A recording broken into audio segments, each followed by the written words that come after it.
You ask Tiger to solve. This deals with linear equations with one unknown. The final result is x equals 1 over 2. Let's solve it step by step. Group all constants on the right side of the equation. Add 7 to both sides. Simplify the arithmetic.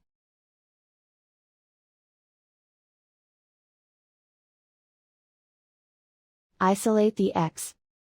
Divide both sides by 12. Simplify the fraction. Find the greatest common factor of the numerator and denominator.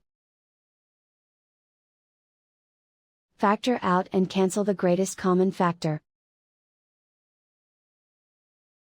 And so the final result is x equals 1 over 2.